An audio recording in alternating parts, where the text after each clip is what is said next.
Aí galera, tranquilo, na boa. Esse blog não tem assim, ou não tinha até o presente momento, né, a intenção de discutir livros que eu leio.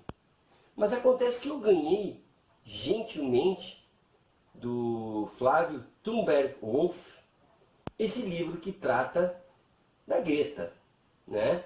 Como muitas pessoas sabem, Greta é aquela ativista, não é? É jovem, começou a falar sobre as questões ambientais quando criança e falou na ONU, né? Fez greve, ela chamou de greve escolar e dedicou e dedica a sua vida a falar sobre questões ambientais e ficou famosa, uma criança hoje adolescente, uma criança adorável, uma criança invejável, porque tão jovem e já tão dedicada às causas ambientais.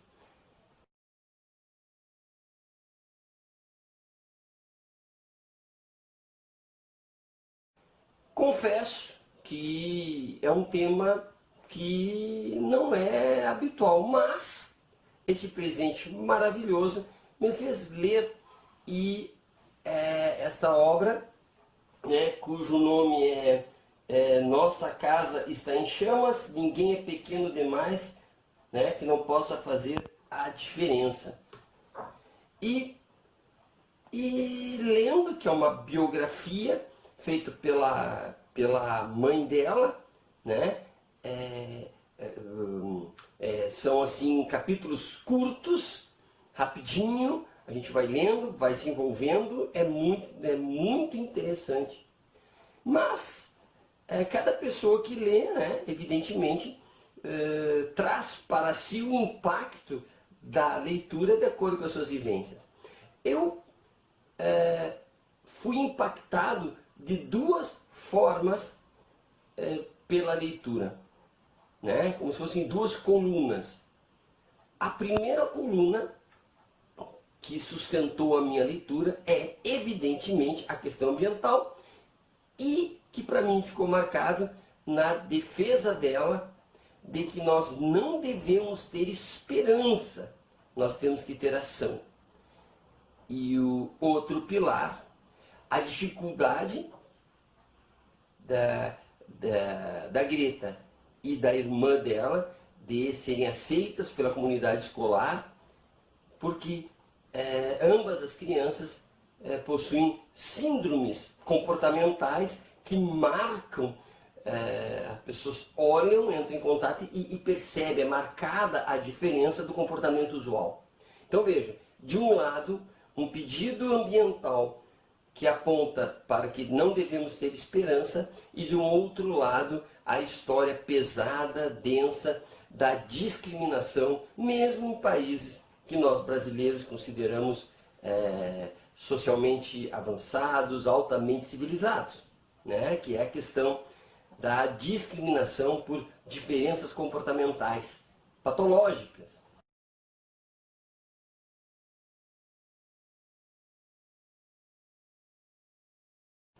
Pois bem, por que ela falou de que nós não devemos ter esperança, né?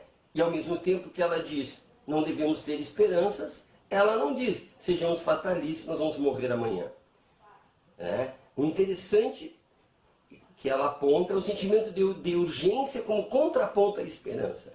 A esperança seria algo como ficar num mar de tranquilidade, né? No aguardo de uma tecnologia que vai consumir o gás carbônico da atmosfera, ficamos mais tranquilos, empurrando para amanhã a decisão de ter um carro elétrico, né? A decisão de não viajar de avião, né? Vamos empurrar para adiante a possibilidade de abandonarmos o carro que queima combustível fóssil, né? A esperança seria um certo conforto que atrasaria a nossa tomada de decisão. no lugar dessa esperança, deveríamos colocar, segundo a Greta, e eu concordo, o sentimento de urgência. E ela dá exemplos como quando, se nós víssemos uma criança quase a ser atropelada, numa via expressa, num carro em alta velocidade, nós não teríamos esperança alguma. Nós imediatamente correríamos, sentimento de urgência, né? Correríamos e tiraríamos a criança na frente do carro, muitas vezes pondo a nossa própria vida em risco. Então esse sentimento com relação à natureza, esse sentimento de urgência, que não fiquemos esperando uma tecnologia que talvez não haja nem tempo, né, de chegar até nós e o planeta acabaria antes. Então foi uma puxada de orelha num estilo interessante, né, um estilo de escrita interessante, uma espécie de um diário, como eu disse, coloquial, né, em que, apesar da mãe não tratar em detalhes os conceitos utilizados, da onde vêm os dados, não creio ser necessário para o que se quer do livro, que é trazer para nós esse sentimento de urgência.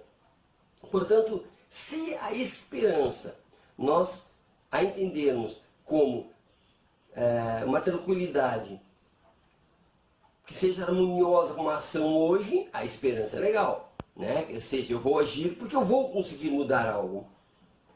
Mas se a esperança for no sentido de esperar, tergiversar, né? Deixar sempre para amanhã, a esperança seria algo muito ruim. Outro elemento importante é a sede de transformar tudo em dinheiro, que ela aponta, né, que os países europeus, ou os países mais ricos da Europa, transformam tudo em dinheiro, contabilizam tudo e, portanto, preferem consumir o planeta. Não todos os países da Europa, mas os mais ricos países da Europa, inclusive, né, os mais ricos países da Europa, poluindo ou incentivando a poluição e emissão de gases nos países mais periféricos. Nada que a gente já não saiba, mas aconselho a leitura. De outro lado, outro pilar, me tocou profundamente é a situação das duas crianças com síndromes, né, comportamentais visíveis, dificuldade de alimentação, dificuldade de convivência, né, dificuldade de expressão verbal. Ficou muito claro nas duas crianças a dificuldade, nas duas irmãs, de comunicarem sentimentos, de reivindicarem o seu lugar no mundo. E, portanto, a escola, os colegas tiveram um tratamento doloroso, né, em relação a elas. Elas sofreram bullying, notadamente a Greta, né, sofreu muito bullying e teve que sobreviver nesse ambiente a ponto de quase morrer por inanição. Chegou um tempo em que a Greta não se alimentava mais, foi muito difícil. A mãe sofreu, a escola não compreendia, né, a síndrome, demorou para ter um diagnóstico preciso. Professores substitutos que, quando as crianças estabeleciam uma rotina, e rotina para essas características, aí leiam, o livro descreve bem, para as características destas síndromes, a rotina é importante, né? Segurança, estabilidade. Quando vinha o professor substituto, tudo mudava, e essas crianças tinham que se readaptar, e quando estavam novamente se adaptando, vinha outro professor substituto. Então a importância da rotina. Em determinados momentos, a mãe, e eu achei aqui muito interessante, ela aponta para a dificuldade que pessoas que não desenvolveram, vamos dizer assim, a habilidade e a competência verbal, pessoas que não desenvolveram a habilidade e competência da sociabilidade, o tanto que elas sofrem. Né? Que a escola, que o mundo, que as empresas, né? Que nós todos fomos preparados para tratarmos bem, recebermos bem pessoas com habilidades e competências sociais, estas estabelecidas, pré-estabelecidas por nós, cidadãos que falamos bem, cidadãos que brincamos, que conversamos, que podemos ter contato físico. E esquecemos que também é uma forma de se socializar, né? Essas formas alternativas, vamos dizer assim, que são formas que não gostam do toque, não gostam do barulho, que falam pouco, mas que se expressam pela arte, pela dança, pela escrita, pela criatividade nas mais diversas formas. Então, assim como de um lado as pessoas se recusam a mudar para que haja uma mudança climática para melhor, né? A sociedade também se recusa a mudar para acolher pessoas que são diferentes do que nós entendemos como padrão, do que nós entendemos como normalidade. Percebamos como as sociedades têm dificuldade de mudança. Ainda mais quando essa mudança ela é profunda.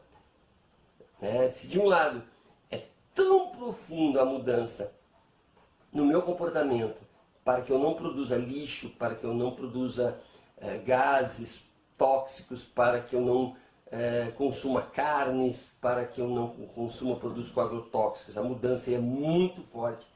Aceitar um comportamento diferente do esperado das pessoas, né, é também muito difícil. Ou seja, a transformação é muito difícil. E eu fico pensando, sob o ponto de vista dessas crianças que sofrem síndrome de comportamento, e nós a vemos como pessoas difíceis de lidar, eu fico pensando como essas pessoas que têm essas síndromes pensam, como é difícil de lidar com essas pessoas que se acham normais, mas que não mudam nunca, não aceitam o diferente, gritam com a gente, né? São violentas com a gente, só porque nós somos diferentes, porque não conseguimos nos socializar de maneira igual. Portanto, convém a leitura deste livro, com esse espírito, com essa vontade de não só refletir sobre o outro, mas principalmente refletir sobre nós mesmos. Abraço e até a próxima.